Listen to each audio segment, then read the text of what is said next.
Olá, boa tarde, seja muito bem-vindo. Nós estamos ao vivo, agora são 15 horas e 30 minutos pontualmente pelo horário de Brasília. Eu sou o Kleber Werneck e a partir de agora você confere comigo as principais notícias desta edição da tarde do Redação Hit. E olha, a Justiça voltou a proibir o serviço de transporte de moto por aplicativo em São Paulo. Quem traz as informações agora é Amanda Silva.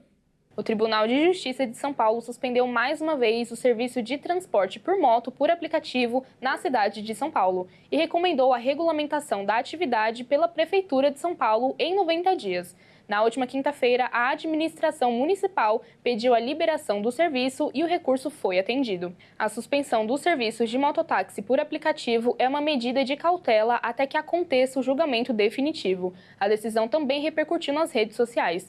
Inclusive, o líder dos entregadores por aplicativo, Júnior Freitas, afirmou que a regulamentação feita pela Prefeitura não pode ser feita exclusivamente pelo prefeito Ricardo Nunes, que vai criar inúmeras burocracias e taxas para inviabilizar o serviço na cidade. Além da suspensão temporária do serviço, os aplicativos foram intimados a se manifestarem no prazo de 5 dias.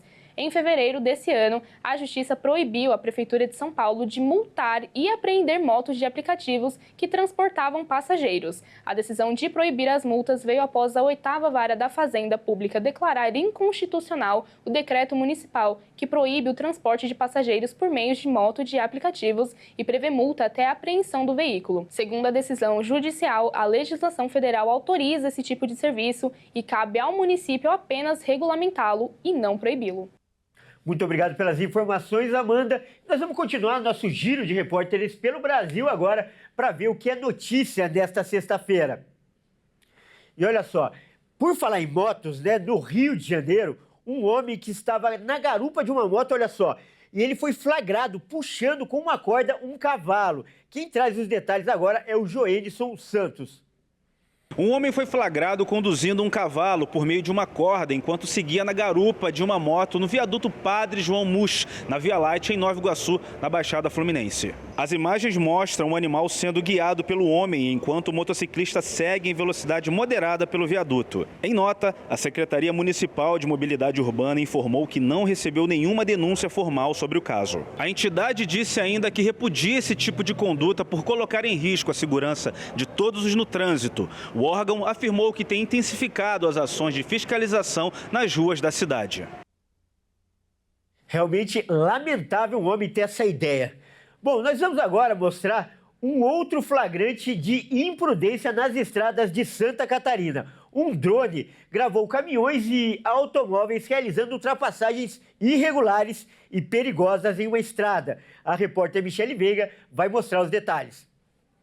E já que estamos no mês de maio, que refere-se ao Maio Amarelo, mês de conscientização sobre os acidentes de trânsito, Santa Catarina tem as suas operações e tem, infelizmente, um dos trânsitos que mais são mortais no Brasil, incluindo 2 das principais BRs do estado.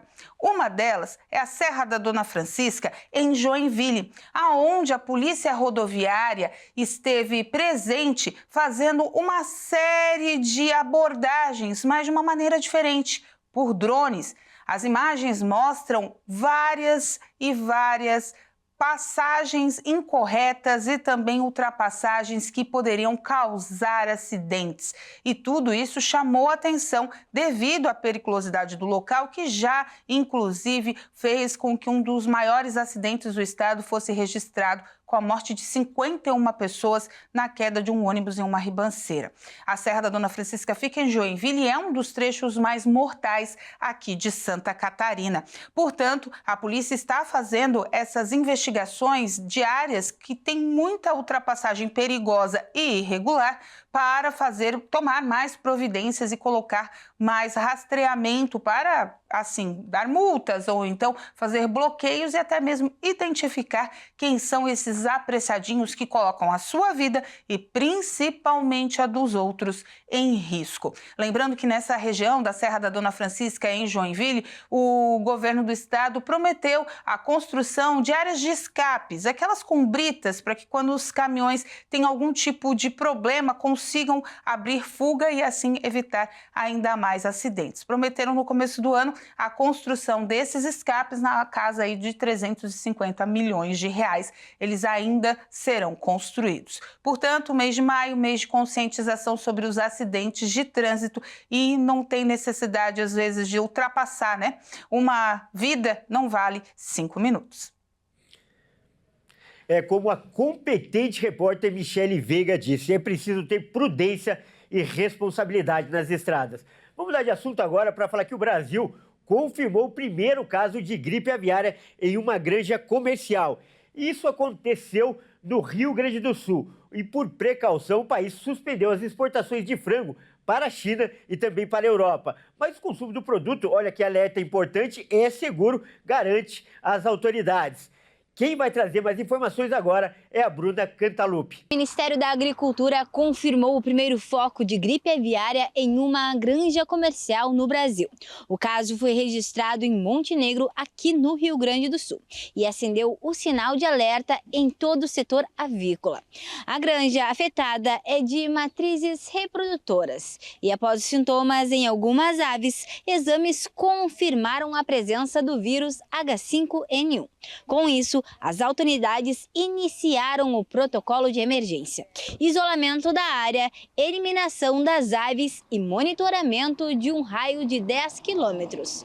O impacto já é global. O ministro da Agricultura, Carlos Fávaro, anunciou que a partir de agora, todas as exportações de carne de frango e derivados produzidos no Rio Grande do Sul estão suspensas, inclusive para países como a China, que estendeu a suspensão para todo o território brasileiro. Mesmo com a gravidade do caso, o ministro reforça que não há risco de consumo de carne de frango ou ovos. A gripe aviária não é transmitida por alimentos e o Brasil segue com um rígido controle sanitário.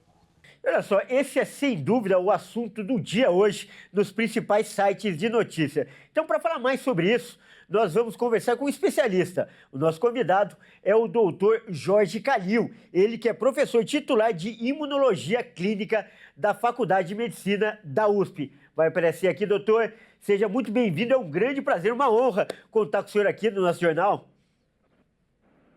É um prazer participar, tentar elucidar a população dos riscos que existem para a economia e para a aviária, mas também deixá-los tranquilos com relação à saúde pessoal.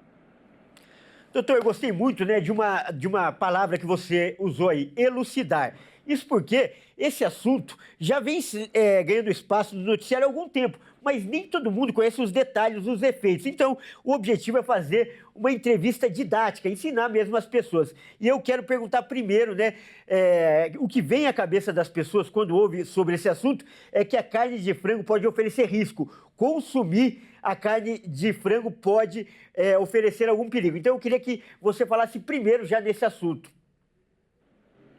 Não, em primeiro lugar, a carne de frango, os ovos, não tem nenhum perigo, porque esse vírus ele é transmitido por via respiratória. Quem tem algum perigo, e é muito pequeno, porque o vírus é um vírus aviário e ele não está ainda com as mutações para passar para humanos, é quem está no dia a dia da lide com esses frangos.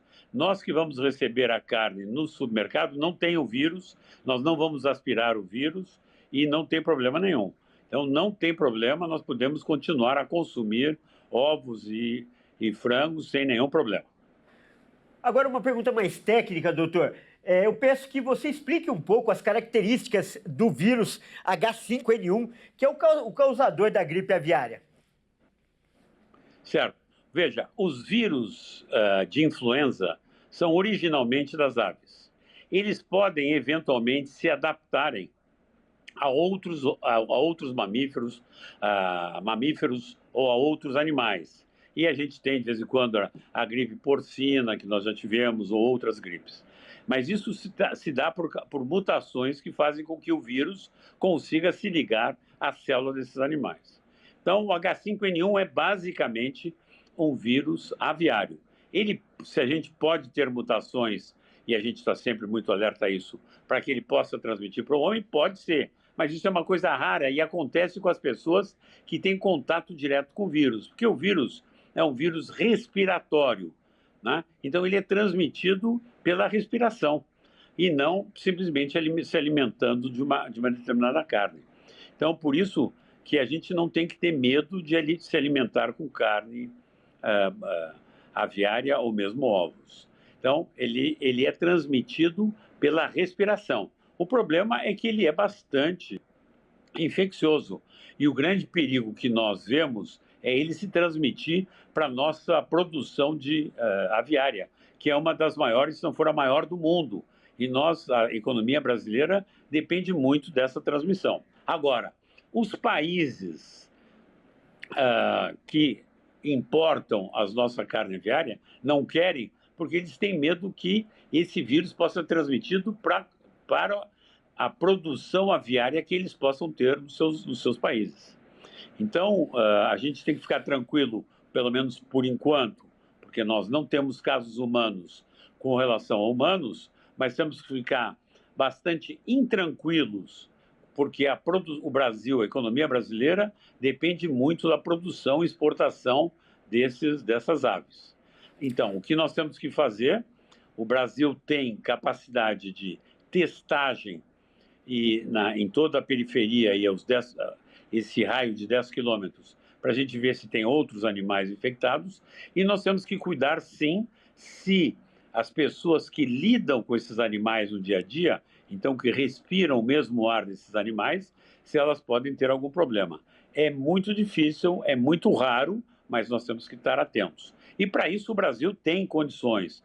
Quer dizer, o governo brasileiro tem várias instituições que fazem isso, e os cientistas brasileiros também. Existe a Rede Vírus, que foi criado pelo Ministério de Ciência e Tecnologia, que está muito atento a todas essas alterações que podem existir nessas infecções virais. O senhor falou aí sobre investigar outros animais que possam estar infectados com o vírus. Até então, o vírus só havia sido encontrado em aves silvestres, aquelas aves migratórias, que vêm de outros lugares. E agora, pela primeira vez, uma ave de granja comercial. Essa informação é muito preocupante, doutor? Eu acho extremamente preocupante, porque a fazenda em que foi identificada não é uma fazenda de produção nem de carne nem de ovos, e sim de reprodução de animais. Nós ainda hoje importamos os avós dos frangos que nós comemos. E muito possivelmente, e isso eu tenho certeza que as autoridades estão investigando, esse vírus ele veio na importação de um desses avós que são os que produzem os ovos e as carnes que nós comemos. Então, a preocupação é que é uma fazenda de produção de animais que vão ser os pais daqueles que nós vamos nos alimentar. E temos que cuidar muito para que isso não se transmita. Então, é preocupante, sim, para a economia nacional, e as autoridades brasileiras estão tomando todas as precauções para que isso não se expanda para outros lugares. Isso tem que ficar restrito ali. Nós temos que eliminar, muito provavelmente, todos esses animais que estão naquela região, e é claro que temos que cuidar com aves migratórias que possam se infectar e estar levando para outros lugares. Correto. E vamos voltar para a parte comercial, né? Mesmo o senhor deixou bem claro, né, que o risco em humanos, o consumo de carne e de ovos não é problema. Mas mesmo assim, com esse baixo risco para os seres humanos, os protocolos sanitários internacionais são rígidos para essa doença. As exportações, por exemplo, para a China e para a Europa foram suspensas. Então, como você havia explicado antes, eu queria que você desse mais detalhes. A preocupação maior é com outras aves? Sim, os outros países não querem introduzir o vírus dentro dos seus países. Porque introduzindo esses vírus, outras aves que podem se infectar e eles terem o problema das aves que eles produzem, sejam as aves que eles produzem para abate ou mesmo as aves que eles tenham, que sejam selvagens.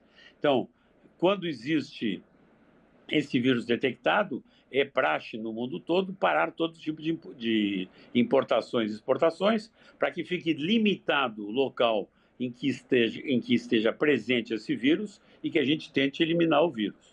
Então, é isso que acontece. Então, eles não estão preocupados na China de que, ao importarem a carne, vai infectar chineses. Sim, que possa infectar animais da China. Isso é que eles não querem. Tá certo, então nós acabamos de conversar com o Dr. Jorge Calil, que é professor titular de Imunologia Clínica da Faculdade de Medicina da USP. Doutor, muito obrigado por essa participação, que na verdade foi uma aula. Extrapolou até a área da medicina, abordou aí questões de economia. Só um profissional muito preparado como o senhor poderia dar uma entrevista assim. Muito obrigado. Eu estou sempre às ordens. É muito importante que a população brasileira seja muito bem informada sobre o que está acontecendo. Muito obrigado. Grande abraço. Bom, vamos continuar então, vamos para lá para o telão, né? Continuar o nosso giro de repórteres pelo país para saber outras notícias desta sexta-feira. Olha só, 2 operários, olha só o susto, ficaram pendurados do lado de fora do 20º andar de um prédio. O andaime que eles estavam ali trabalhando cedeu. Vamos ver mais detalhes com o Joenilson Santos.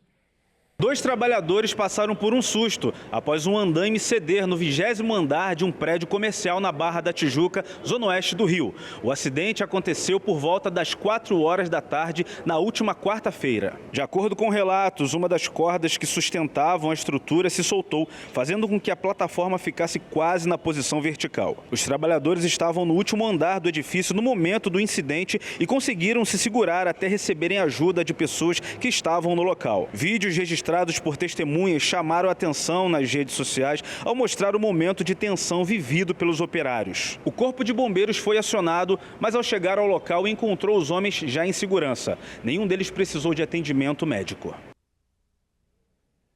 Felizmente, não é mesmo? Vamos mudar de assunto agora para falar do escândalo no INSS.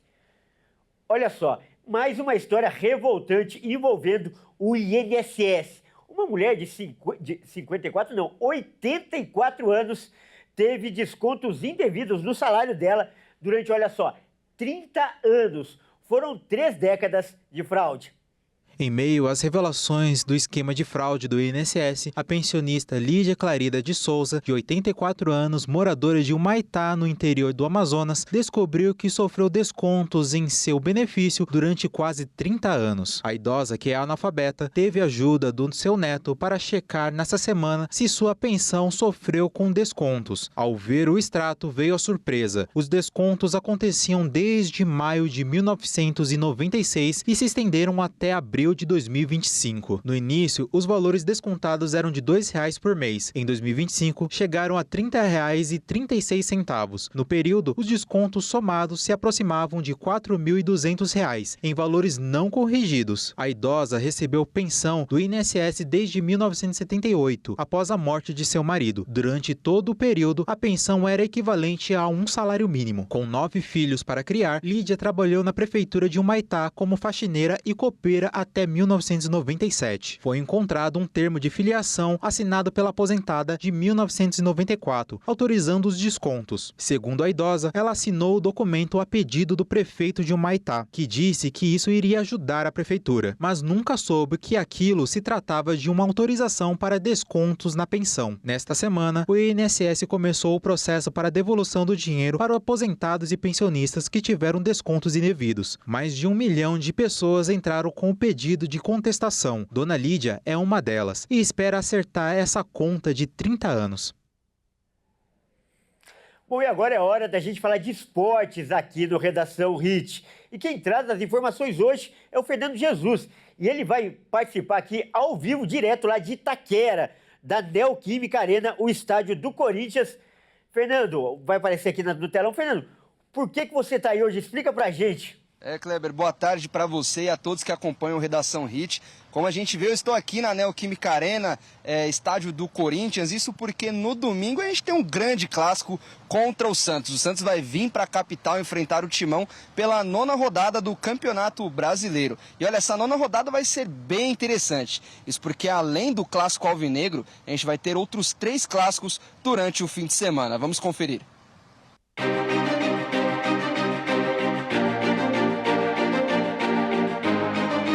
A 9ª rodada do Campeonato Brasileiro vai contar com grandes clássicos. Em São Paulo, o clássico alvinegro entre Corinthians e Santos é um momento importante para os técnicos Dorival Júnior e Kleber Xavier. Dorival poupou os titulares na Sul-Americana para chegar com força máxima no Campeonato Brasileiro e garantir uma vitória para subir na tabela jogando em casa. Enquanto Kleber Xavier busca reverter o momento ruim do Peixe, que vem de um empate amargo contra o Ceará, além de tentar a primeira vitória sob seu comando e a primeira vitória fora de casa, em busca de sair da zona. No Nordeste, Bahia e Vitória se enfrentam em momentos distintos. Em 2 semanas, o tricolor de aço saiu da lua de mel com a torcida para um jogo dramático contra o maior rival, depois da derrota na Libertadores, que aumentou para 3 a sequência de jogos sem vencer. Já o Vitória vem tendo bons resultados. Nos últimos 7 dias, o Vitória venceu 2 adversários e transformou uma sequência de 5 jogos sem vitórias em 3 partidas de invencibilidade. O que deixa o Bavi ainda mais emocionante é a proximidade dos times na tabela. A rodada começa com o Bahia em 8º e o Vitória em 14º, mas apenas 3 pontos separam os rivais antes do encontro deste domingo na Arena Fonte Nova. No Rio de Janeiro acontece o clássico da rivalidade. Flamengo e Botafogo venceram seus jogos na Libertadores e agora focam no Brasileirão. O rubro-negro é vice-líder do campeonato com 2 pontos de diferença para o líder Palmeiras e quer a vitória para retomar o lugar na ponta da tabela. O Botafogo, atual campeão, está em 9º lugar e goleou o Internacional na última rodada. Renato Paiva quer que o time mantenha o ritmo e assim alcançar o G4. E fechando os clássicos da rodada, Cruzeiro e Atlético Mineiro se enfrentam no Mineirão. O Cruzeiro está em 4º lugar e quer se manter na briga pela liderança e manter o bom momento no campeonato. Gabigol vem recuperando seu espaço na Raposa e é a atração do lado azul. O Galo também vem de bons resultados no Brasileirão e na Sul-Americana e quer manter o ritmo. O clássico promete ser recorde de público da torcida cruzeirense. E olha só, nós restabelecemos o nosso sinal e vamos voltar a conversar com o Fernando Jesus, que está lá na Neoquímica Arena. Fernando, além desses grandes jogos aí, 4 clássicos, quais as outras partidas deste fim de semana? Kleber, a rodada vai ser bem emocionante, mas não para por aí. Vamos dar uma olhadinha na tabela? Olha só, abrindo a 9ª rodada no sábado, o Ceará vai receber o Sport na Arena Castelão, em Fortaleza, às 16 horas. E o Vozão, ele quer se manter na parte de cima da tabela, enquanto o Leão ainda busca sua primeira vitória na competição. Mais tarde, às 18h30, o Vasco vai encarar o Fortaleza em São Januário, no Rio de Janeiro. E o Cruz Maltino vem pressionado, sem vencer há mais de um mês e já na zona do rebaixamento. Já o Fortaleza quer pontuar e subir mais na tabela. Mas olha, um detalhe muito interessante dessa partida é que o Fortaleza nunca venceu o Vasco como visitante. E fechando os jogos de sábado, o São Paulo vai receber o Grêmio no Morumbis às 21 horas. E as duas equipes vivem momentos de instabilidade e precisam da vitória. E o domingo, como a gente viu, vai ser recheado de clássicos. Às 16 horas temos Corinthians e Santos aqui na Neoquímica Arena. E o técnico Dorival Júnior poupou os titulares na Sul-Americana para vir com força máxima para o clássico alvinegro. E o Peixe vem pressionado para o duelo, também está na zona de rebaixamento e quer buscar aí uma recuperação na competição. No mesmo horário temos o clássico baiano entre Bahia e Vitória lá na Arena Fonte Nova e às 18h30 o clássico carioca, como a gente viu, entre Flamengo e Botafogo. Eles vão jogar no Maracanã e o rubro-negro busca a vitória para retomar a liderança do Campeonato Brasileiro e o Glorioso busca uma vaga no G4. E ainda no mesmo horário, o Bragantino vai enfrentar o Palmeiras no estádio Cícero de Souza Marques. E o jogo vai marcar o confronto de duas equipes do G4 na competição. Além disso, o Massa Bruta vem surpreendendo neste início de campeonato e vem colecionando bons resultados sob o comando do técnico Fernando Seabra. E o Palmeiras é o atual líder do campeonato e vem numa grande sequência de vitórias. Mais tarde, às 20h30, mais um grande clássico entre Cruzeiro e Atlético Mineiro lá no Mineirão. Ambas as equipes lutando por posições melhores na tabela. No mesmo horário, o Internacional recebe o Mirassol no estádio Beira-Rio E os dois times têm apenas um ponto de diferença. O Inter busca se recuperar após ser goleado em casa também pelo Botafogo. E o Mirassol busca manter a boa fase que vem vivendo neste Campeonato Brasileiro. Temos aí uma ótima sequência de jogos. O fim de semana promete ser de jogos muito emocionantes, Kleber. Mas agora a gente muda de assunto para falar da seleção brasileira. Isso porque o Edinaldo Rodrigues foi afastado do cargo de presidente e essa decisão foi tomada pelo Tribunal de Justiça do Rio de Janeiro. Vamos ver. O Tribunal de Justiça do Rio de Janeiro ordenou a destituição do presidente da Confederação Brasileira de Futebol, Edinaldo Rodrigues, ao considerar que o acordo que o manteve no cargo é nulo devido a uma possível falsificação de assinatura. Embora tenha sido reeleito por unanimidade em março para dirigir a CBF no período 2026-2030, Edinaldo já havia sido suspenso temporariamente no final de 2023, depois que a Justiça anulou as eleições que o levaram à presidência. Somente as pressões da FIFA e da Conmebol, que ameaçaram impor punições esportivas ao Brasil, conseguiram recolocá-lo no cargo. Mas nesta quinta-feira o Tribunal de Justiça considerou nulo o acordo que ratificou todo esse processo. A decisão se deu em razão da incapacidade mental e de possível falsificação da assinatura de um dos signatários, o ex-presidente da CBF, Antônio Carlos Nunes Lima, mais conhecido como Coronel Nunes. Questionado por jornalistas nesta quinta sobre se confiava na autenticidade da assinatura, Edinaldo disse ter certeza absoluta. O Coronel Nunes assinou com total convicção, respondeu o dirigente em Assunção, onde ocorre um congresso ordinário da FIFA. Ele fez essa afirmação antes de sair a sentença. A seleção brasileira tem 2 jogos importantes em junho, pelas eliminatórias sul-americanas para a Copa do Mundo de 2026, contra Equador e Paraguai. Bom, Kleber, e essas são as notícias do esporte. Eu fico por aqui e volto com você no estúdio. Muito obrigado, Fernando, e até mais. Bom, é isso aí, essa edição fica por aqui. Eu agradeço demais pela sua companhia. E você que não é de São Paulo, não nos acompanha pela Rede TV, fique com a sua programação local. Você que é de São Paulo, fique com o programa Consulta ao Doutor e com ela, Dani Paris. Ótima tarde.